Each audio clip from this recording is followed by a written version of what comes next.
Welcome to Film Creative Voices. We're your hosts. My name is Arlyn Dela Pena. And I'm Walter Talens. And today we are going to have an awesome guest, Mark Nazal. He is a visual effects artist. He's worked on some awesome shows like Westworld, Gotham, which he won an Emmy for. Oh my gosh, yes. So we're really excited to see him here. And I'm really curious to see, to learn about just how he got this Emmy and just the visual effects world. I want to know where he puts his Emmy. I mean, because people always dream about these big awards, right? And where do you actually stash your Emmy? Where would you stash your Emmy? Oh my gosh. I think the first place, the bathroom. I spend a lot of time in the bathroom. Various reasons, actually. I don't know if I should even ask. Go ahead. But, okay, why? I don't know. I like my bathroom. Or I'd have it in a case, I don't know, glowing, maybe next to my favorite mirror. I don't know. Not your bedroom or living room? No. I think I'd have my Emmy in the kitchen. The kitchen, because I spend a lot of my time in the kitchen. Oh. I like cooking. That's my hobby.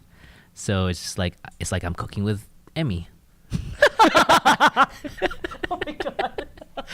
That might actually be a good YouTube series, guys. So if the people at Emmy wants to holla for me to have that series, let's do it. Well, let's go ahead and bring on Mark. We're excited to have him on a show, and we'll see you in a bit. This episode is sponsored in part by Pizza Rev. Pizza Rev serves award-winning oven-fired personal pizzas customized by you. Choose from a variety of thoughtfully sourced ingredients from locations all over Southern California and nationwide.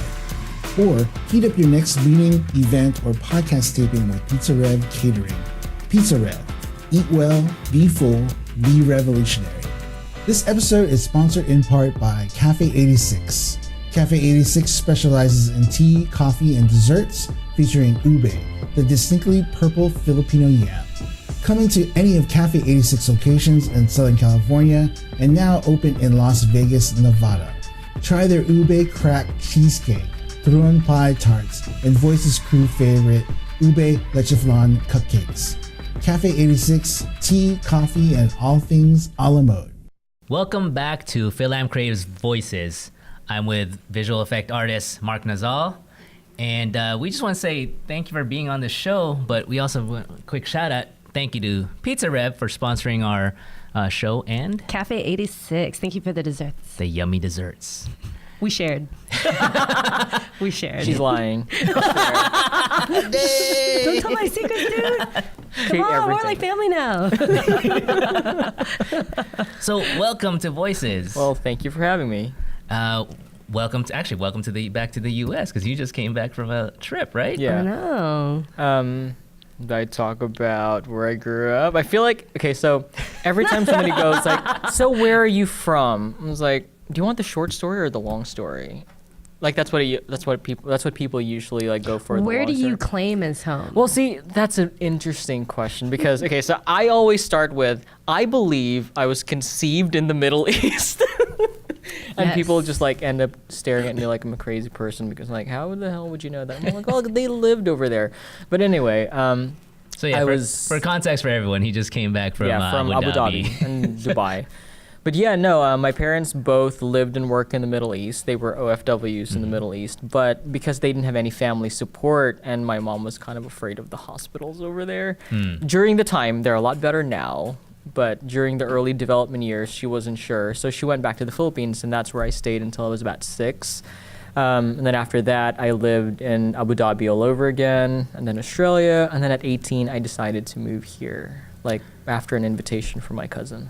Now, just really quick note on what you just said there. So the hospitals in Abu Dhabi, wasn't that Filipino run also? Well, during the time, yes and no. There are definitely a lot of Filipinos, especially now. I was kind of surprised when I went back in 2015, and even more so today. We're the Mexicans of the Middle East. I mean, seriously, it's like every random corner you go, there's like a small Filipino shop, and we're the market.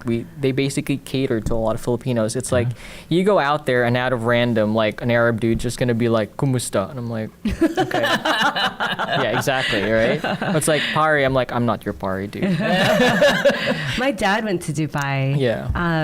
So after my dad retired from the military, he went as a contract worker overseas, like I think 3 different times to Iraq and Afghanistan, and he would always stop in Dubai.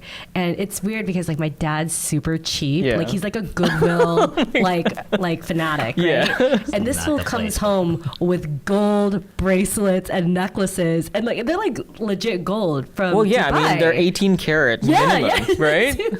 And he's like, Anak, it's so cheap there. And I'm like, what's cheap? Because this is not cheap. Well, like, this it's is true nice. though, because it's like I remember growing up, my mom had like this like attaché case of gold stuff, and I think now nobody really likes them. People prefer to be a little bit more humble these days, but during the time, yes. It's like I'd go to church and like literally the Indian ladies have like full on like golden bracelets, and you know they were all real.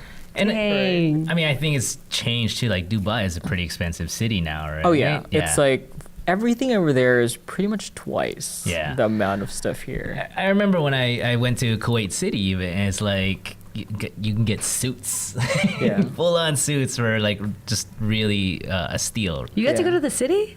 Yeah. But I would still say visit the country. It's pretty spectacular.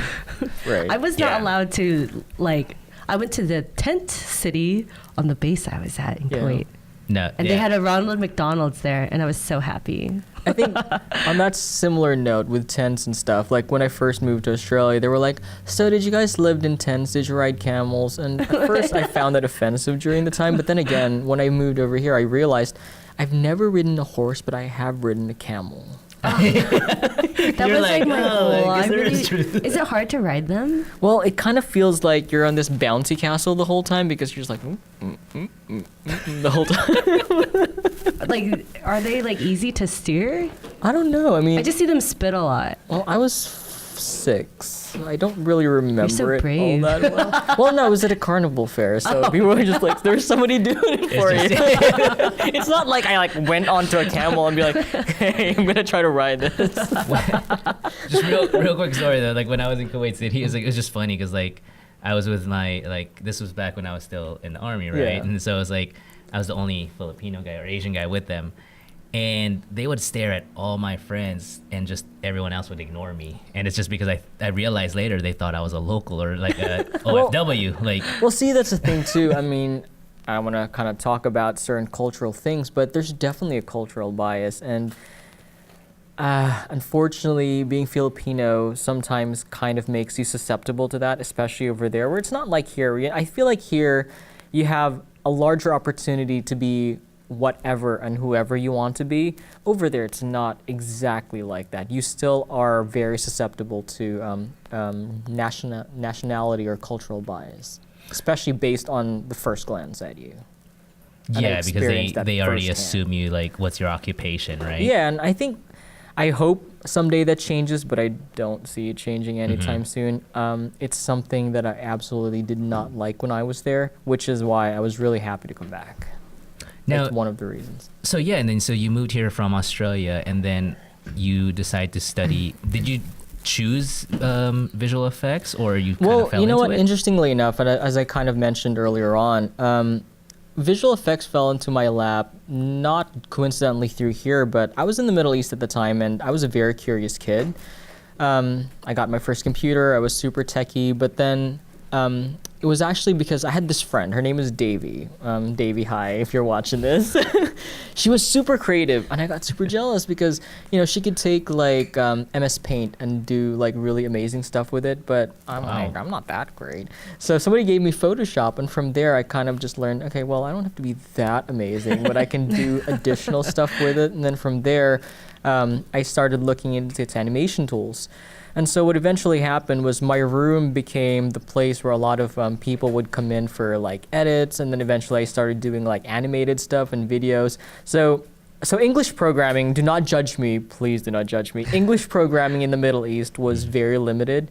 And one of the shows that we would all gravitate to was because it was American, it was in English, we could understand it, was Charmed, right? But super, I mean, as cheesy as it is, it has a very special place in my heart. Hey, it's a show. I mean, it has a cult I following. mean, it's a pretty cheesy show, but I loved it for what it was. But anyway, so yeah, my brothers and sisters would be my guinea pigs, and they would be doing like telekinetic effects in my room. They'd be doing disappearing acts, and they'd be doing fireballs in my room. So that was basically my high school room. So when I went over here, it was just natural for me. I mean, I didn't really know what it was. I didn't know how to think of it as a career because, I mean, when you think of it from my perspective, I was so far removed from Hollywood that to me, I didn't really know how to translate that. In fact, it was my best friend's mom, Davy's mom, that said, "Oh, you're going to work in TV." And I'm like, nah, it's not happening. What did your parents think that, oh my God, my child wants to go to the United States on his own and you know, go into a field that they're probably not familiar with, well, right? I think I was fairly, I mean, I'm sure, Walter, you saw on my Facebook that I did thank my parents for the Emmy win and whatnot, because it's something it's something you don't expect, and it's definitely something that I was very thankful for them for respecting. Oddly enough, it was more my relatives that didn't understand. My parents, for some strange reason, wholeheartedly supported almost every random choice I made. So I was really happy about that. Whereas it was mostly my relatives were like, "Why aren't you not taking nursing?" Right? It's like, well, I think your parents was there when you were young, seeing you doing all. Well, these yeah. I mean, I things too, think right? they kind of found some confidence in the fact that I was doing it on my own in my room. So maybe that had something to do with it. But it definitely wasn't a standard thing that they were expecting to have. It was very, out of the box for them. But at the same time, they didn't really tell me no. They just like supported me throughout, so that's why I was very thankful. And I told them straight out, like even when I thanked them this last week, was that I know we didn't know how I was gonna do this, but you allowed me to do it anyway. And so do they realize like how big of a deal winning an Emmy is? You know what? Interestingly enough, over there, you have to explain it to them from the context of the Oscars. Oh, okay. I was like, yes. because like everybody, it's all in the shadow of the Oscars. You're saying? Yeah. Well, I mean, I'm not saying it's not important, but I think like from somebody that lives overseas, people watch movies more so than they watch TV shows because I talked to I went to this place called Hooked, and that's where I had the little event, and they were like, "So what do you watch? Do you watch this show?" And they're like, "No." "Is it a Filipino show?" I'm like, "No." Is it Darna? It's not a Filipino show, but I think TV is a very cultural thing. That's why I think the Oscars seem to have a wider international audience because it's film. It goes in theaters, whereas TV is a little bit more limited. And I think it's changing now as Netflix is kind of happening and whatnot. Yeah. But I still had to explain it. It's like, so technically the Emmys are the TV Oscars. That's kind of how I had to explain So what was their response? Like, "Oh my God." And then that's when you say everybody gets excited. Because I had to explain that to my parents, believe it or not. Because they're like, "Anong Emmy?" Well, I mean, to be fair, it's like because the American shows that you would win Emmy for, it's almost like we might take it for granted here, but in overseas, it's almost like a classist thing. Like it's only the rich who gets the cable in a way. Necessarily. Like people can afford it. Yeah, that's true. But again, in a whole lot of ways, especially during the early years, English programming, depending on where you go, was fairly limited. And also, I don't know, when I was growing up, I don't remember watching the Emmys on TV. I remember watching the Oscars on TV. So it might have also been the vehicle of delivery, like in terms of what they show as far as award seasons. Because I know that, again, it's like, I don't know how they cover things nowadays because I haven't lived there since 2002. Yeah. But during the time, it's like I remembered watching the Oscars. I remembered watching CNN and Princess Diana's wedding and all that. But I don't remember watching the Emmys. So even for me, I was introduced to a whole lot of that here already. So yeah. As a filmmaker, what do you gravitate more towards? Like what type of genres? And because the shows that you're on, I feel like they're all unique in their own way. Some of them are very graphic. Okay. Yes, they are. The graphic part of it is not what I gravitate to.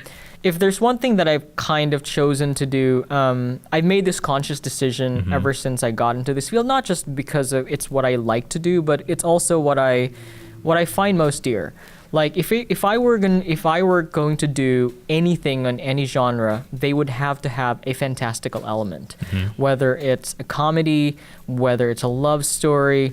Like the types of love stories that resonate with me are the ones that have an otherworldly element. Like I really enjoyed The Astronaut's Wife. Am I saying that right? Is that the right title? The Astronaut's But Wife. yeah, exactly. So it's a love story, but it's a love story that transcends time, right?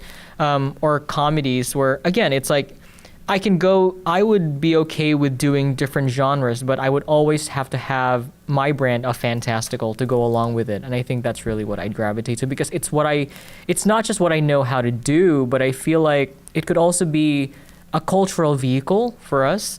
I feel like for our community to really be able to showcase our culture, we have to put it in a way that's digestible to everybody else, and everybody can digest fantasy. Everybody will take fantasy because there's an immediate curiosity that's attached to it. And I feel like if we kind of take that route, we could, instead of pushing the culture just becomes a part of the story. And I feel like that's how you could get people to watch our stories, where you get them invested in the mythology and the fantastical aspects of it. Oh, totally. And because like so many Filipinos, they do travel and live around the world, and especially hearing that you lived in all these different countries and continents, and your family's so supportive of that. I feel like that's something that's is so unique to Filipinos. I feel like Filipinos are like everywhere.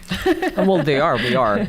In fact, when I was over there, people were like, I met up with some of the teachers I used to know, and most of them were Filipino, and some of them were like talking about going to Russia, because now Russia's like, they're like, don't go to Russia. I'm like, you really want to go to Russia? And it's like some people like want to go to Russia because they have like a need for teachers, and apparently they really love Filipinos. So yeah, I mean, we're everywhere. But on that same note, and I think the cross-cultural pollination lends to some hilarious aspects, which you don't think about as a kid. I mean, I remember when we lived in the Middle East, and obviously I grew up, my first few years were in the Philippines. I was exposed to a lot of the stories that people would tell when you live in the Philippines. So I distinctly remember we were living on the 7th floor, and I had these really big windows, like in my room. And I was just imagining a manananggal like flying through a 7-story window. And I'm pretty sure like now I'm just like, that was really stupid. It's like, why was I scared of that? But at the same time, because of all the cultural affiliations and all the cultural stories you've heard over time, it transcends. And I feel like, again, you asked me what projects I wanted to talk about. And one of the things that we've been developing was, all right, well, how can we bring these stories as if they were now a part of the fabric of American society, but from the viewpoint of a Filipino American. But you don't necessarily have to like push that. It's a scary story. But the scary story happens to be from a cultural standpoint of a story that's based on Filipino mythology.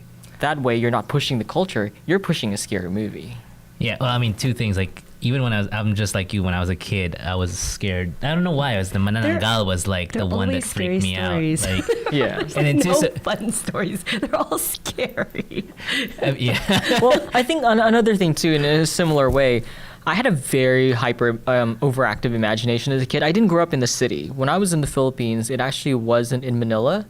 It was in Butuan City, which is in Mindanao. Oh, wow. So my first language, I believe, is Visaya, which is sad because I can't speak it anymore. I can understand it, but makasabot ko gamay, makasulti ko gamay, but I can't like hold a conversation if you ask me. If you don't use it, you kind of lose it, man. But yeah, I mean, I feel like our stories are what we can use to kind of show forth. But again, it's like I had such a hyperactive imagination. I mean, there are things today that I'm still not sure of whether I imagine them or did I see them. Whoa. Right? It's like, I don't know. Like, did I see them or were they completely just imaginary? Well, I mean, that being said, is there anything you're working on right now that's kind of bringing that to life? You know, there is. And I think, you know how, again, with a lot of our passion projects, sometimes you start on it and then you're full-time job, so to say, happens and it kind of takes into a back burner.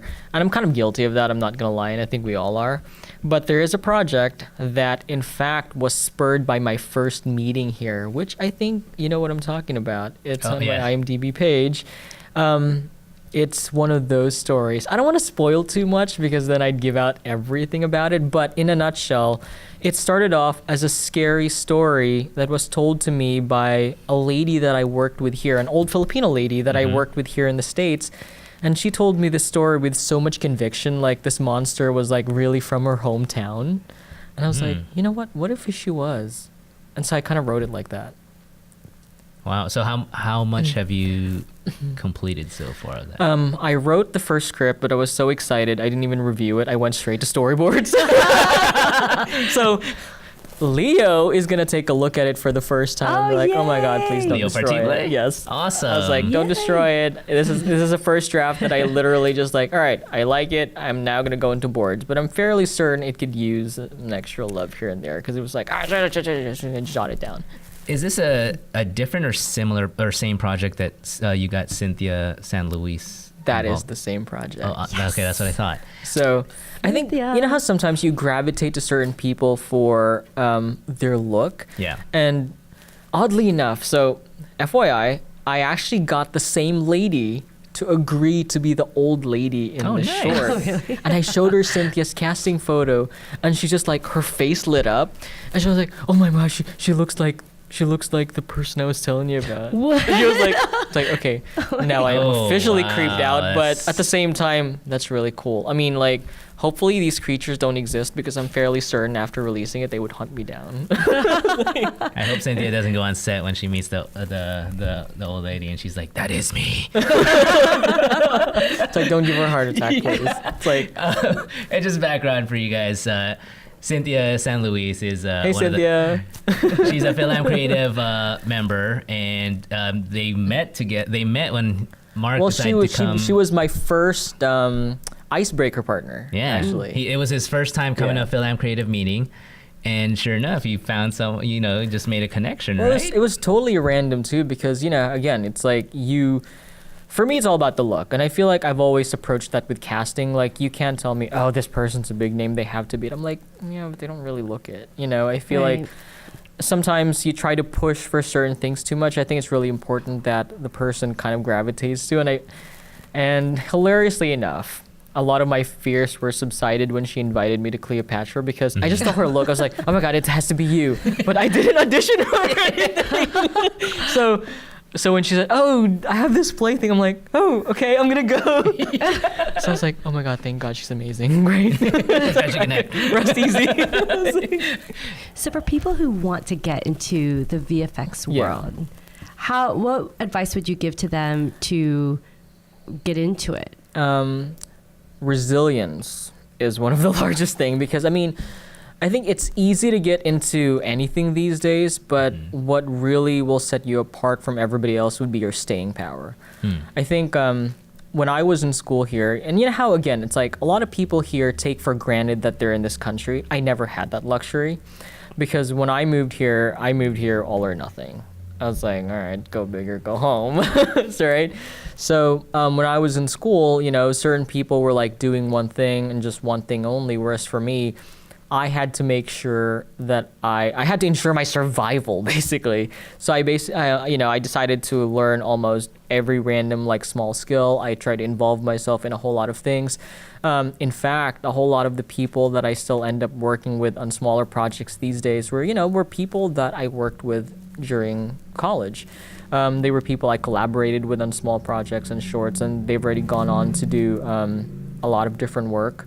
But at the same time, you still keep those connections because they're important. But anyhow, learn as much as you can. Expose yourself to as many people as you can. If you're still in school, do a lot of independent projects. Make sure you give it your all. Don't just, do it half-assed because trust me, it'll bite you in the ass. And one of the things too is it's a very small industry, so be nice. It is a very small industry. The last few years, literally, I've met people who weren't supervisors who are now supervisors. There were people that were my supervisors and they're under me. And there were people that were my teachers and now we're on equal playing fields. So what I'm saying is it's like, again, be courteous, be nice, be good to everybody. You'll never know who you're talking to. Are there a lot of Filipinos in the VFX world? Not a whole lot. I mean, there's a handful I can point out. But probably because of the whole cultural aspect of our culture where everybody's kind of like expected to go into a more stable field. There's not a whole lot, but there's just been a few.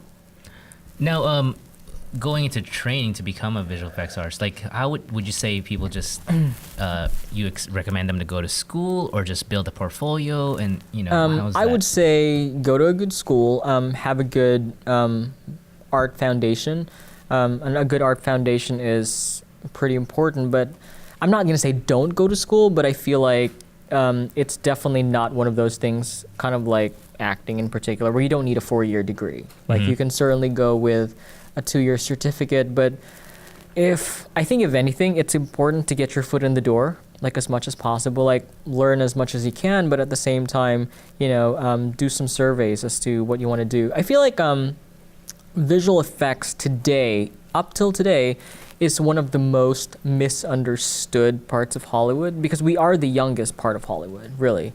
We don't even have a union. Wow. Yeah, there is no union. Yeah, we are the youngest part of Hollywood. And interestingly enough, a lot of people that came from a visual effects background end up becoming people that actually do direct visual effects films because you have a greater understanding for what it would take to bring that vision to life. But not just that, but you also have a greater understanding for the budget. And in films like these, budget is everything because, it's make it or break it. I mean, certain examples, like for instance, Neil Blomkamp had a visual effects background. Gareth Edwards, Godzilla, had a visual effects background. The director of Maleficent, I believe, was a first-time director, but he was a visual effects artist for 20 years. It's a beautiful movie. Yeah, exactly. And he was a matte painter, too. So he definitely had that environment background that supported him in bringing this world to life. And we're definitely seeing a shift today where, there are now a lot more people that have a better awareness of what it is. But on a larger note, especially for independent filmmakers, like I think I would encourage you to not be afraid to tell fantastical stories. But what you do then is make sure you have the support of somebody that knows or has an idea of how to bring your vision to life.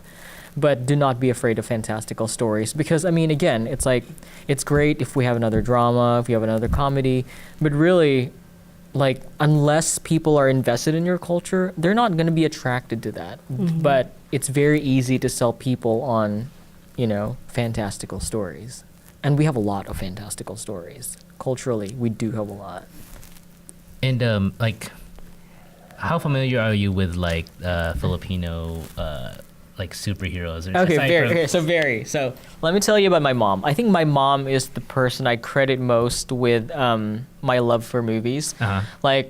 I know more from the stuff that she chose to make me watch compared to Star Wars. In fact, my boss, when I first started in visual effects, my boss, when we were working on Almost Human, was like, make it look like the Princess Leia hologram. I was like, what's that? They were like, because it's like, it's blasphemy for this field to be like, what's that? So I definitely had a lot of what's that moments, and during the time I was very ashamed of them, but I'm like, I don't really care. But anyway, going back into your original question, my mom always made us watch different Filipino films. So she made us watch Darna. Certain things that I remember growing up were Multo in the City. Oh my gosh. Do you remember that? You actually watched that? Version of Sex in the City? No. It's a scary. I've never heard that. It's a scary movie, but and. Because that's the stuff they liked watching. So by default, we watched it. I mean, heck, I was 6. I mean, not 6, but maybe 7 or 8 when we watched Chop Chop Lady. right? It's like, I'm pretty sure I shouldn't have been watching that stuff. I'm gonna look this up. But you know, just have a movie night. Where yeah. we just watch Well, you know what? Multo in the city. I would actually appreciate that. I think we should. I feel like Yeah. we should have, as a group, a Filipino cultural movie night. And I'm That'd not be talking about great. recent stuff. I'm talking about old stuff. Yeah. Because the old stuff were pretty hilarious, Yeah. right? Oh my God, Multo in the City. I watched that like so many times Yeah. growing up because my same best friend growing up, Bernadette, like, Yeah. I mean, like, their family was like so progressive. I'm like, you have to watch this. You have to watch Okay, I'm that. not gonna We're lie. do You're the this." first person that's ever said this. It's like nobody. I know, no. It's like whenever I mention this, seen they're like, Multo in "What's the that?" I mean, especially here. Probably if we were in the Philippines, you'd find a lot of This is people in that would Vancouver, know. Washington. I know. Well, there's more Filipinos now, but there weren't. Damn. Well, yeah, but you know, it's like literally, she's the first person Oh my that God, says that's she's so seen the funny. movie. That's why I'm We're like so super watching this. excited. I'm very curious This should now. be on Like, the I'm movie so night. curious. If this is the next movie night, if our next meeting has a movie night, I am coming to that meeting because I want to see that again on like a projector. But anyhow, Do it. but yeah, she made me watch Darna, and hilariously enough, speaking of Darna, I was gonna say this. Everybody thinks she's a Wonder Woman ripoff. She isn't. Like if you take a look at the comic books. The comic books have such a rich history, and I feel like, I don't want to say this, but because of certain cultural restraints for filmmaking in the Philippines, they don't really showcase how good of a character this character could be, and I feel like they need to step outside the box and really show this character not just for how she relates to Western superheroes, but as far as like who she is as a character. And again, during college, I kind of got a little bit over myself. I was like, for my senior project, I'm going to do this Filipino superhero project. And when you're in college, you're like, you just like reach for the world without really thinking of anything. And then I kind of realized, oh my God, this is 120 visual effects shot, and there's one of me. But we did get pretty far. We got to do the digital doubles that flew. So in a whole lot of ways, I actually credit the development of that short to be a catalyst to the success today, because I remember there were certain days during that shoot where I hid under the table because I didn't know how to approach the shoot. Well, can you tell us where we can see this? Is it out there? I can show you the early trailer, and I Yes. think if I was ever going to finish it, I would probably do like a final cut 5-minute version. Oh, okay. So it's not even But on YouTube right now. Like It is or- on YouTube, but Oh. it's under lock and key. It's not even unlisted. It's No, just it's private. under private. But again, it's like, especially for its time, like again, I was literally in college, we did digidoubles, we did full armor sets, we did like the full-on costumes. Like I got my best friend to kind of like do the costumes, and then we were like looking around, and like we checked out some like armor work commissions, and were fucking expensive. So we found this guy. He was like this freelance blacksmith, and he was Yeah. just like starting his business. I'm like, all right, it's you, we got you. But no, he did like really custom like brass and steel pieces. But okay, so people are probably like saying, what are you talking about? So where do you find these people, like a brand new blacksmith? Like, Well, you end up looking. This is here in LA, right? Yeah. Well, no. Wow. He was a friend of a friend. They were cosplayers, and he lived all the way in like not Winnetka, like somewhere west. I forget. Yeah. But anyway, it's one of those like really far places. I drove out there, saw his like little workshop, and then I was like, oh my God, this is amazing. But anyway, yeah, it was actually about Darna. That's awesome. It was not specifically about Darna, but it's a Darna-esque story. Yeah, it's not the copyrighted. Although, hilariously enough, and I know I keep on saying that because there are a lot of like hilarious instances when you're doing a lot of this, especially when you're fresh off college and you're kind of just like winging everything. The first time we did it, we didn't really cast, and we just asked for a friend who had a pretty Filipino friend. She wasn't really an actress, and then she walked out in the middle of the shoot. what? She was like, Oh. all right, people shall not be named, but she was literally like, oh my God, I'm going to Vegas tomorrow.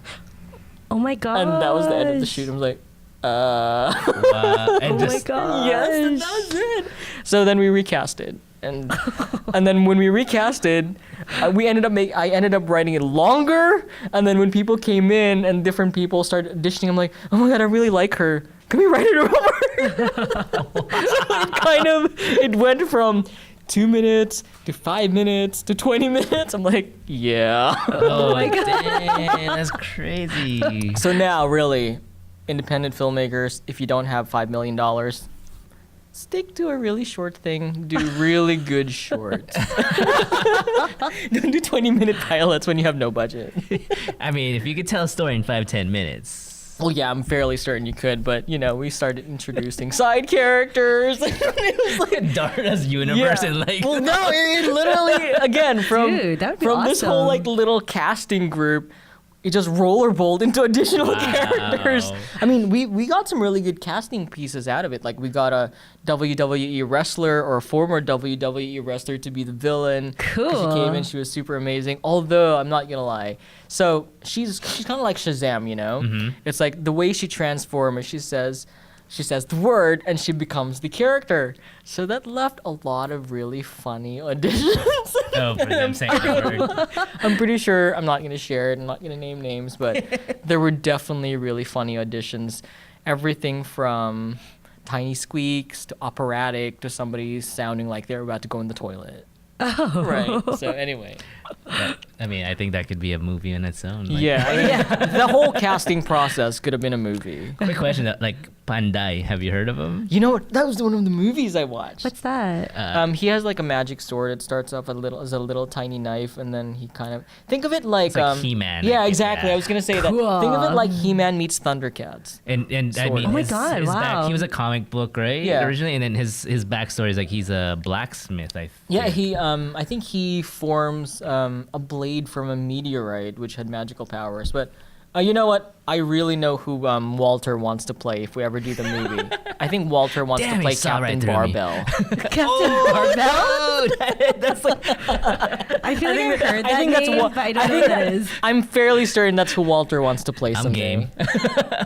Okay, you have to describe this character now. Okay, so he's a little kid named Enting, right? I think. yeah. So he's a little kid, and he literally has like a little tiny barbell thing, and then he grabs it, and he goes from this like really scrawny kid, and then he goes to Captain Barbell, and the barbell like grows into this gigantic thing, and he gets this golden costume. I approve. Well, at least you'll have fake abs. There you go. I mean, I have that now. It's just fake. Well, you'll be in like a form-fitting bodysuit. Your six pack is in the fridge. It is in the fridge. Just Walter. cans right here. But yeah, so again, going back to your original question, my mom did expose us to a lot of video options, a lot of Filipino movies. And, when I went back this last week, I was actually looking for those video stores that were gone, like, sadly. Aw. No. I mean, I remember the names of the video stores. They were like the Albarat video store and the National video store. I was going to go in there and be like, oh my God, do you remember me? I used to rent videos. Dude, I think I had Multo in the City on VHS. No. Yeah, that's how I watched it. I'm pretty confident there might be a video store here on Temple because I think I was driving there and I saw might need like to a rate it. small video store Yeah. DVD. VHS. It's online. I look. It's on YouTube. It's on YouTube. So you guys are welcome because the people who's gonna watch this, I'm pretty sure they're gonna look up Darna, Panday, and Captain Barbell. Well, no, I mean, you know what? Honestly, like, if you were to ask me right now, okay, pick a movie that you could redo here. Arlyn is like, if you're up to it, let's do Multo in the City, the sequel. It'd be so funny. Multo oh in LA. my God. Oh. Yes. But you know what? It's just a pair. I mean, Again, in the Parody same of it. same way, because culture travels so much. It's like she's laughing again. It's so crazy. The movie's so crazy. Well, I think Filipino horror movies are really hilarious because somehow everybody's dying, Yeah. but there's like a comedic actress like acting everything out. I'm like, I'm kind of confused right now. It's like, isn't this Yeah. supposed to be a scary movie? But yet the actress is a comedic actress. So I think that's why even when we casted like Yeah. the short, like we literally found this girl. She was on, what was that dating show? The one with the bus. Oh, Oh my God, it's like at the tip of not my tongue. Next. Next, yes. Was it Next? So, Yeah, so yeah, you know, it we is. were, again, we ended up writing roles for certain random people, and because in the Philippines, for some reason, they always like to mix little genres. So we needed a comedic relief, and we found this girl. She she fell off the next bus, like just as she was about to introduce herself to her date, she falls off the bus, and that became her like, screenshot for the show. And then she casted her husband. Her name is Charity. She's super hilarious. I should bring her in here because she's one of those people who she was like chat her ass out. It's like just blah blah blah blah. She's like she just keeps going and going. She's like, do you have a battery in there? But no, I mean, again, like. Culture transcends so much. It follows everybody, It follows everybody that moved to different countries. And I remember distinctly, we were in Abu Dhabi, and there was a building that was being demolished. And my mom was like, they haven't demolished that building, but do you want to know why? Because there was a maid that was killed there, and her ghost is haunting it, and that's why every time they try to demolish it, like the ghost would like make things malfunction, or the ball wouldn't hit it and stuff like that. But it follows you. Molto in the city. It was like I just remember like that's all we could say. It was molto in the city. Like it was like so dramatic. Wow. You guys have to watch it. I have to check this out. It's gonna get like so many views. I know, right? It's like next thing you know, they're like doing the sequel officially now. It's like you got it from us. That's right. I'm almost getting like Zumba Ding is like probably the like similar fashion in comedy. Have you seen it? Oh, have you heard of the Zumba Ding? No, but wait, Zumba Bading? Zumba Ding. So is it like it's a gay zombie? Wait. It's this big hit. It's this big hit. Yeah, it was a big hit in the Philippines, and they're bringing it over here. And I don't know. Yeah. It's actually I think the trailer's online. Are they Filipino? It's a Filipino film. Oh. It's a horror genre movie. It's a horror. Yeah. So it's like a zombie movie, but when you get bitten or attacked, you become like a cross-dressing zombie. Or wow. Oh wait. It was such a hit in the Philippines that I think they're bringing it over to the U.S. Well, are they bringing it as an adaptation, or you know what we need? We need our own version of Ugly Betty, like something that's uniquely cultural, but then reappropriated with Filipino Americans. And I feel like that's how you break through, is bringing the hilarity to all of it, but obviously just putting in the characters as who they are, and that's just a part of the story. And I know the answer to that question. I just don't know if I can say it. Go ahead. No, I don't know legally. I don't know. It's not for me to announce or say. But let's just say it's gotten attention of people here, and they do want it. Whether it's playing in theaters or in festivals here, or having it Americanized. I think the interesting thing about everything now, especially with Netflix just around the corner, I think one of the things that's been greenlit recently was this 5-minute project about, I'm sure you've heard about it, you've seen like about this kid superhero. It's about an African American family, and it's a kid superhero. But really, I saw the short that they used to pitch it. The short wasn't, it was okay, but I feel like we need to do something like that. Because you need to arrest their attention. You need to get their attention through things like that. It's like short, impactful, but with a lot of flair. Yeah. Well, I mean, it's just such a... I was at the... And it's kind of... it's not really a tangent, but I was at Long Beach Comic Con. Yeah. And we were listening to a panel, and the creator of Bishop in Marvel Comics. I don't know if you're familiar with that. No, I saw it from Leo's posts, actually. Will Picasso, who created it.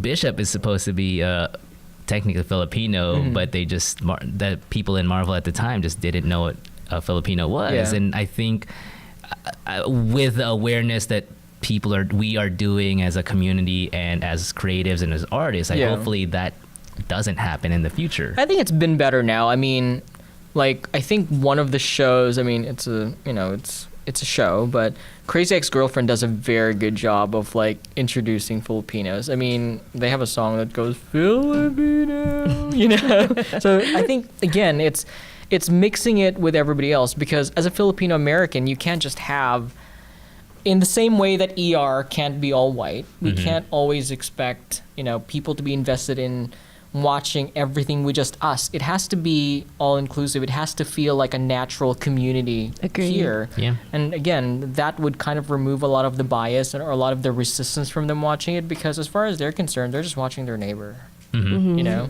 it's incredible to believe that like your mom's love for like Darn and all these Filipino superheroes have brought you to like today's hit TV shows. Really, like you worked on The Walking Dead, Westworld, Lucifer, Gotham. I feel like, you know, when people ask me, so what did you work on? I'm like, please just go to my IMDb. I don't want to go into a whole recitation game. But anyway, sorry, go ahead. And next subject. I guess we won't talk about that then. No, but go ahead. But like, you know, just your work now, and how are you like just trying to push it forward, and how are you trying to improve or better yourself in the field? So I think, you know, it's, first of all, it's in my nature. I think somebody, or my best friend, her name is Sina. She's one of my best friends, I guess. She's also an Emmy Award winner. She won with me during Gotham season 3. She told me that no matter what you do, that's kind of who you are. You can't let it go. Mm-hmm. And I think that's just been my personality. It's like, no matter what you give me, whether I like the project or not, it is in my DNA to do better, not just to do better, but to make it more efficient, to make it look good. I think, again, coming from the background of you make it or break it, it becomes encoded in you to just do a good job. You can't pick your battles, like whether you like it or not. It's just, you know, you have feedback from client, but at the same time, you have to be proud of your work no matter what. So, how do I make myself better in the work that I do? I always keep myself current with technology.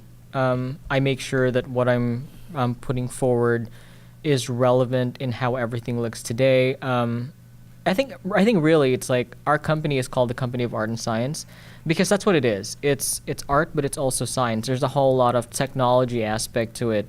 So being able to stay on top of current trends, new tools, things that could make your work a little bit more streamlined. Like for instance, as an example, one of the reasons I was put into, I won for season 3 of Gotham was for something called the virus effect. Mm-hmm. The virus effect was a story plot point for Gotham season 3, and during the beginning of the season, we were just about exploring tools and how to be able to do this because it was basically makeup effects, like animated makeup effects. If you had mentioned that we were doing this even 2 years ago, it would have been a little monumental because there were tools for sure, but there weren't tools to be able to do it on a television schedule. When I say television schedule, here's how you know the difference. I think a lot of people aren't sure. It's like they're like, oh my God, but Game of Thrones looks amazing. I'm like, yeah, they had 6 months to do it, right? We have 2 weeks. So yeah, on a television schedule, on a general sense, we usually get plates on a Friday. We get an initial concept. A whole lot of the back and forth with the client happens over a period of 2 weeks. So you have a very limited period of time by which you get the client's vision, showcase concepts to the client, and then execute that vision over a whole lot of shots. So again, it's about keeping updated with all your skills, and again, just keeping your standards high. I feel like that's something you can't teach people because there will always be certain people that won't understand it, but just give it your all, really, and keep up to date. Keep your skills sharp. What was your most challenging, most recent project that you worked on? Most challenging aspect of that project, and how did you overcome it? I think the most challenging aspect so far of the projects, it's not about the project. Well, okay, so let me kind of retract a little bit. What happened this year was I went from leading Lucifer to leading an entire department for the shows, for all shows in-house. And what was challenging about that was, for me, it was a completely different role, because before I would basically lead like one section of a show or one show, whereas here it was something a little bit outside of my comfort zone. And so again, it goes back to the idea of adaptability. In this industry, you adapt or you become irrelevant. And that's really the core of all of it. It's about just adapting to new things. And I think that was the biggest challenge. Like, in fact, it's not so much a challenge on an individual basis, but it's more of a mental challenge into allowing yourself to kind of grow along and just absorbing everything, because there's so much to absorb. It's just about, it's logistics at this point. I have a random question for you. Where did you put your Emmy? It's a very expensive table piece. It's like, you know what? I had this grand vision that I was gonna get a closet for it, put like really pretty lights, and then I got lazy and I just like plopped it on the table. Just the kitchen table? No, not the kitchen table. I wanted it to be the first thing you see. So like when you go into the house, there's like a long table with like random decorations where you put the key and the Emmys right there. Nice. But I don't know, maybe someday I still want a closet for it, like maybe a little random light show. Light. Yeah. But I don't know, that's a little cocky. Just real quick, I'm a big fan of Westworld, and you got to work on Westworld. Like, how intensive is the visual effects in there? I think for Westworld specifically, a lot of people don't realize that the environments are digital. Like, I know that the finale just aired. Like, for instance, the quarry was all digital. Like, when they did that flyover, we'd usually start off with like a drone plate, but the client would have a certain vision based on the plot of the story, but also for continuity based on different episodes.